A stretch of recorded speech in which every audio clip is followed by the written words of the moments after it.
हिंदू धार्मिक मान्यता के अनुसार भगवान सत्यनारायण व्रत करने से और कथा सुनने से पुण्य फल प्राप्त होती है। श्री सत्यनारायण पूजा भगवान नारायण का आशीर्वाद लेने के लिए की जाती है, जो भगवान विष्णु के रूपों में से एक हैं। इस रूप में भगवान को सत्य का अवतार माना जाता है। हालांकि सत्यनारायण पूजा करने के लिए कोई निश्चित दिन नहीं है, लेकिन पूर्णिमा के दौरान इसे करना बेहद शुभ माना जाता है। सत्यनारायण व्रत कब है? सोमवार 13 जनवरी 2025, पौष शुक्ल पूर्णिमा। पूर्णिमा प्रारंभ 13 जनवरी 2025 5:03 सुबह। पूर्णिमा समाप्त 14 जनवरी 2025 3:56 सुबह। पूर्णिमा चंद्रोदय शाम 5:04। सत्यनारायण व्रत की पूजा विधि। शास्त्रों के अनुसार इस व्रत को करने से शुभ फल की प्राप्ति होती है, ऐसा माना जाता है। पूजा सुबह के साथ साथ शाम को भी की जा सकती है और शाम को सत्यनारायण पूजा करना अधिक उपयुक्त माना जाता है। इस दिन सुबह जल्दी उठकर जल में गंगा जल मिलाकर स्नान करना चाहिए। इसके बाद सत्यनारायण की मूर्ति को स्थापित करें और उसके चारों ओर केले के पत्ते बांध दें। पंचामृतम दूध, शहद, घी, मक्खन, दही और चीनी का मिश्रण का उपयोग देवता को साफ करने के लिए किया जाता है। आमतौर पर शालिग्राम, जो महाविष्णु का दिव्य पत्थर है। चौकी पर जल से भरा कलश रखें और देसी घी का दीपक जलाएं। अब सत्यनारायण की पूजा और कथा करें। भुने हुए आटे में शक्कर मिलाकर भगवान को अर्पित करें। प्रसाद में तुलसी जरूर डालें।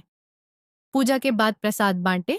पूजा एक आरती के साथ समाप्त होती है, जिसमें भगवान की छवि या देवता के चारों ओर कपूर से जलाई गई एक छोटी सी आग की परिक्रमा होती है। आरती के बाद व्रतियों को पंचामृत और प्रसाद ग्रहण करना होता है। व्रती पंचामृत से व्रत तोड़ने के बाद प्रसाद ग्रहण कर सकते हैं। श्री सत्यनारायण की कथा का प्रथम अध्याय। एक समय की बात है, योगीराज नारद जी दूसरों के हित की इच्छा लिए अनेकों लोकों में घूमते हुए मृत्युलोक में आ पहुंचे। यहाँ उन्होंने अनेक योनियों में जन्मे प्राय सभी मनुष्यों को अपने कर्मों द्वारा अनेकों दुखों से पीड़ित देखा। उनका दुख देख नारद जी सोचने लगे कि कैसा यत्न किया जाए जिसके करने से निश्चित रूप से मानव के दुखों का अंत हो जाए। इसी विचार पर मनन करते हुए वह विष्णु लोक में गए। वहां वह देवों के ईश भगवान नारायण की स्तुति करने लगे, जिनके हाथों में शंख, चक्र, गदा और पद्म थे। गले में वरमाला पहने हुए थे। स्तुति करते हुए नारद जी बोले, हे भगवान, आप अत्यंत शक्ति से संपन्न हैं। मन तथा वाणी भी आपको नहीं पा सकती है। आपका आदि, मध्य तथा अंत नहीं है। निर्गुण स्वरूप सृष्टि के कारण भक्तों के दुख को दूर करने वाले आपको मेरा नमस्कार है। नारद जी की स्तुति सुन विष्णु भगवान बोले, हे मुनिश्रेष्ठ, आपके मन में क्या बात है? आप किस काम के लिए पधारे हैं? उसे ने संकोच कहो। इस पर नारद मुनि बोले कि मृत्युलोक में अनेक योनियों में जन्मे मनुष्य अपने कर्मों के द्वारा अनेकों दुख से दुखी हो रहे हैं।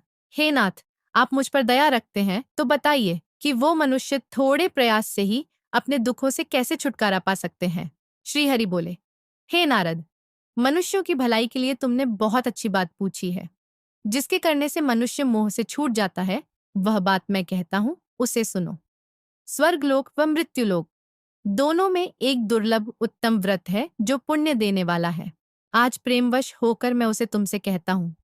श्री सत्यनारायण भगवान का यह व्रत अच्छी तरह विधान पूर्वक करके मनुष्य तुरंत ही यहाँ सुख भोग कर मरने पर मोक्ष पाता है। श्री हरि के वचन सुन नारद जी बोले कि उस व्रत का फल क्या है और उसका विधान क्या है। यह व्रत किसने किया था? इस व्रत को किस दिन करना चाहिए? सभी कुछ विस्तार से बताई। नारद की बात सुनकर श्री हरि बोले, दुख व शोक को दूर करने वाला यह व्रत सभी स्थानों पर विजय दिलाने वाला है। मानव को भक्ति व श्रद्धा के साथ शाम को श्री सत्यनारायण की पूजा धर्मपरायण होकर ब्राह्मणों व बंधुओं के साथ करनी चाहिए। भक्ति भाव से ही नैवेद्य, केले का फल, घी, दूध और गेहूं का आटा सवाया लें। गेहूं के स्थान पर साठी का आटा, शक्कर तथा गुड़ लेकर वह सभी भक्षण योग्य पदार्थों को मिलाकर भगवान का भोग लगाए। ब्राह्मणों सहित बंधु बांधवों को भी भोजन कराए। उसके बाद स्वयं भोजन करें। भजन कीर्तन के साथ भगवान की भक्ति में लीन हो जाएं। इस तरह से सत्यनारायण भगवान का यह व्रत करने पर मनुष्य की सारी इच्छाएं निश्चित रूप से पूरी होती है। इस कलिकाल अर्थात कलयुग में मृत्यु लोक में मोक्ष का यही एक सरल उपाय बताया गया है।